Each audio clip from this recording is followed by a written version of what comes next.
Chinese lenders again being asked to do the heavy lifting. What's the implication for the broader sector? Thank you. Good morning, Shirley. I think the thing is, obviously, we have some cash flow and asset quality issues with some selective players, especially like you just mentioned for Huarong, which hasn't really been rained in the past few years. For China, the priority of the regulator is always trying to control the systemic risk. That's why when these selective asset quality risks happens, China tries to engineer a very orderly wind down of these risks. And ultimately, they will look through the assets of the distressed asset managers to repay these loans internally. But the thing is, the priority is that they don't really want the market to have a perception that there is a systemic risk going on in the whole financial system.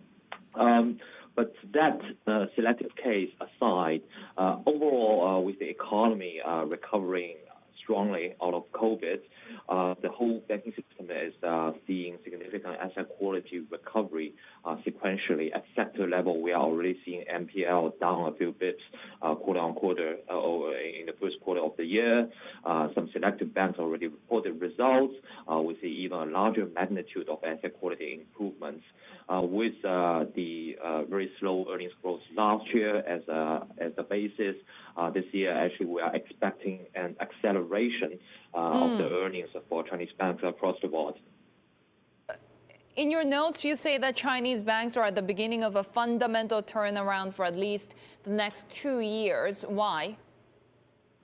Yeah, the thing is, in addition to the asset quality front we just mentioned, NIM is another interesting point to watch. The Chinese regulators have started to crack down on the so-called regulatory arbitrage from the internet platforms late last year. And this helps the Chinese banks to reduce the deposit funding costs significantly.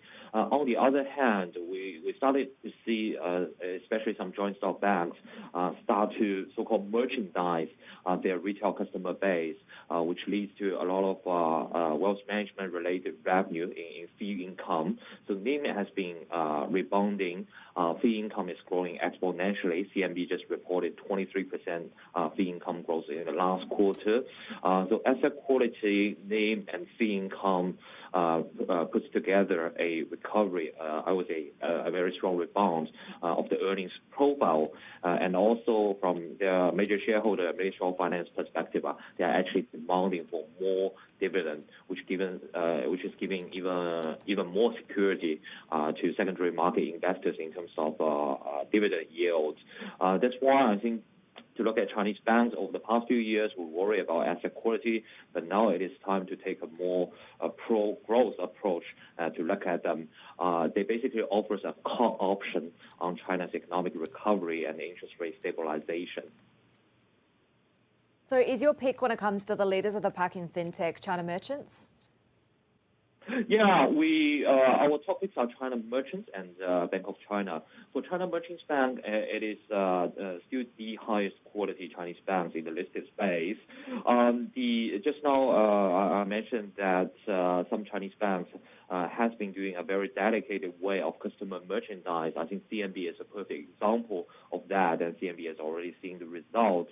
When this bank should trying to do their retail business, the matrix, the KPIs they are looking at are MAU, DAU, customer retention, like platform-related revenue, etc. The whole mentality of doing retail banking has changed from revenue focus to customer-centric. That's why ultimately when we are looking at the financials, we are seeing more than 20% fee income growth, deposit costs coming down, a very capital-light earnings growth model, etc. The next few years, we will even see more of that from what they have been doing over the past few years on that front. For BOC, that is another rationale. We mentioned we're expecting asset quality rebound across the board. BOC is more like a proxy on the asset quality turnaround front. And in addition, they have a sizable Hong Kong business, which is also benefiting from the trajectory in NIM and asset quality. So we had a pause on the deleveraging process as China tried to get on top of COVID and the pandemic recovery. When you take a look at, when you talk about clearing and the improvement in asset quality, how long does that take? And how wide, I suppose, is the window, given a lot of people are saying what we're seeing with Huarong is just a harbinger of what happens when you have too much reliance on debt in China? Yeah, interesting point. I think that the thing is, you look at the way how Chinese regulators deal with these selective company-specific risks.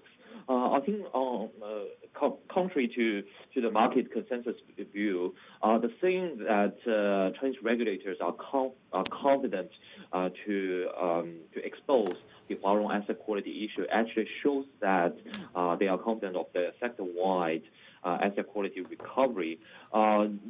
In terms of time frame, I would say 2 years is probably a window for the regulators to do this deleveraging. Given we are talking about a gradual recovery of the economy, given last quarter was just the first quarter of NPL formation going down. We look at the history, usually at least it will be 2 years in the NPL cycle. So this gives a window for Chinese banks to clear up the legacy asset quality issue.